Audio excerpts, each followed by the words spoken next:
Hello, welcome to the fourth edition of my same interview before my birthday video. And in case you're wondering about the setting, no, I didn't move without telling you and documenting the whole process.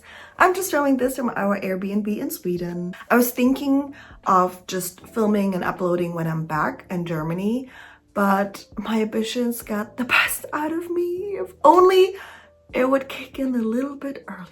If you're new here, every year I sit down for this video and answer the same questions to reflect on the year and basically document the person that I'm becoming. And it's inspired by Billie Eilish's video series. I don't know if she still does it, but she definitely did. And I would say, let's get started because I need to check out. I am 20, no, 20. I'm 32. 32. This year was a lot. I don't know how to explain it, but I put a lot on my plate. Not too much to not being able to handle it, but just before that. So I kept pushing myself, more like dragging myself towards the end of the year to the point where I'm just really, really exhausted now. What did you do, you might ask? Well, we got the regular life stuff, my full-time job, which sometimes feels like 2 full-time jobs, life admin stuff, and trying to maintain a social life. And now add on top, pushing out a YouTube video every week, doing social media content, and planning community events. And I'm not complaining because I genuinely enjoyed everything. That's why I'm doing all these things. It was just a lot and I need to try and find a more balanced way to do things. Of course, a lot of amazing things happened as well. You can watch it all on the channel. Overall, it was just a lot. And I need to find a balance.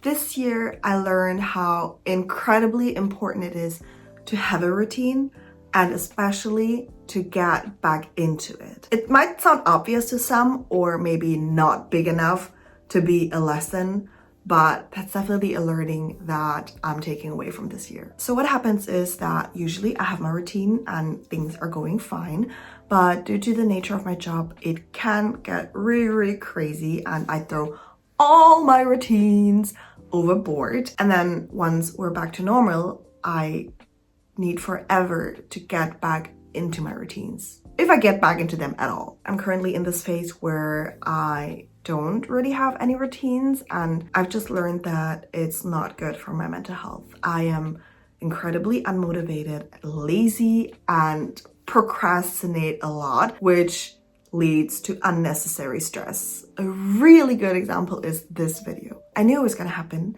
and I could have started preparing for it at the beginning of December already.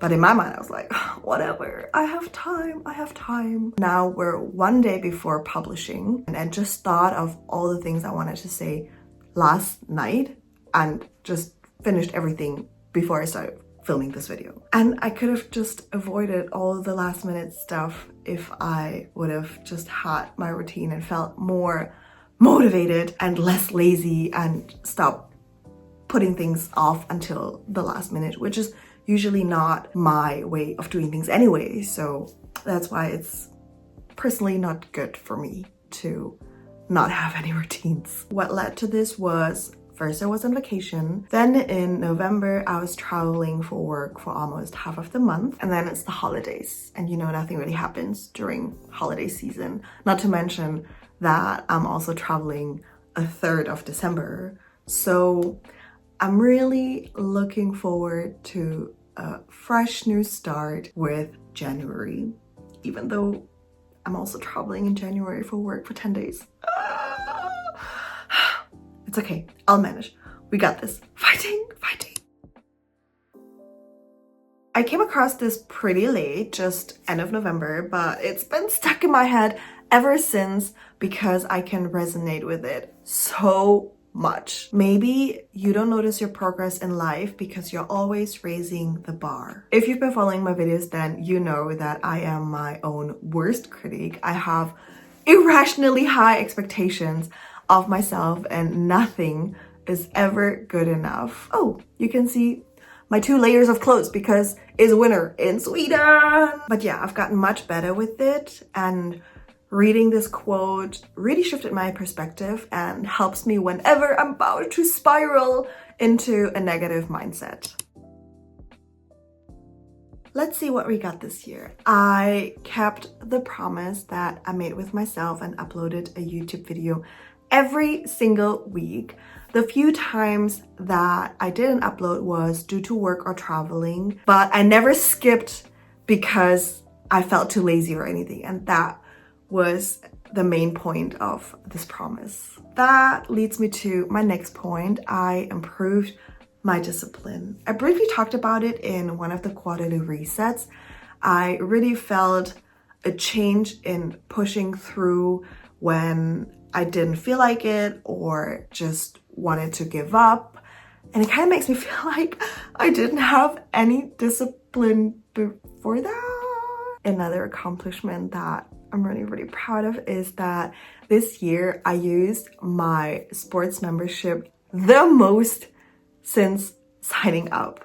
There's still room for improvement, of course, but it really means a lot to me. All these accomplishments are more on the productivity side of things because that's what I focused on this year. Everybody has different priorities and goals, and this is not a competition. An honorary accomplishment that deserves a huge shout out is that I got tickets for Taylor Swift. I tried getting a ticket for more than 6 months, so this is definitely a huge accomplishment. Setting up regular calls with my long distance friends. Before that, I could count on one hand the times I communicated with them in a year, and it was rather superficial. In a way, it's part of adult friendships because everybody is busy and has their own lives, but honestly, it made me really sad because I felt like I was missing out on their life. Sure, I still miss out on a lot because we just live far away from each other, but these phone calls allow for deeper conversations rather than just a "how are you?" and good quality time. And quality time is one of my love languages, so that's really huge for me to feel connected to people. It wasn't my initial idea though. The credits go to my friend who first suggested calls with me, and I've been adapting that with other friends, and I'm really happy about that. And then we have blocking weekends for me time and quarterly resets ahead of time. I'm the type of person, when somebody suggests to hang out and my calendar is free, then I will say yes. And that's how my calendar fills up without me considering whether I need some time for myself or not. And for quarterly resets, I didn't come far last year because I just filled up my weekends and didn't have time for them, and it just completely slipped my mind. This year, I didn't manage to do it for the whole year because things just got too much. Going back to what I said before. Overall, I found it very helpful to block some weekends for these 2 things ahead of time. And I already did that for 2025. And I plan on having a little bit more me time. 2-3 weekends like this year was definitely not enough.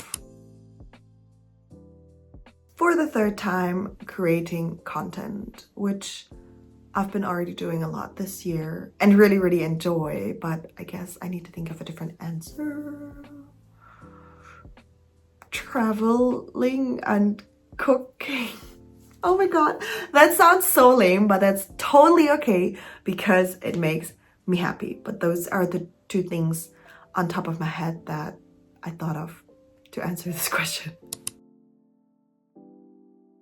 The very first thing that I thought of and has been occupying my mind for the past year is to make little gifts throughout the year for the people in my life. I used to make pralines for Valentine's Day and make cookies for the holiday season, and when I was traveling I would send out a lot of postcards, not because I had to, but because I genuinely enjoyed it. Somehow I stopped doing these things in the past years. So for 2025, I really want to tackle that and give back some of the love that I receive. That's a big one. And other than that, I want to continue working on the things that I already do. These were the answers for 2024. It felt like a marathon, but I'm at the finish line now and I can look back at all the things that I pushed through and can pat myself on the shoulder. Yes, there is room for improvement, but what I learned about myself is that I can do it. I'm just realizing that it looks like the day is about to end and the sun is setting, and yes, the sun is setting, but it's only midday. Thank you guys so much for watching, for tagging along on this journey. I hope you will have a good start into 2025. Stay healthy, take care of yourself, and I can't wait for what the next year will bring. Take care, bye!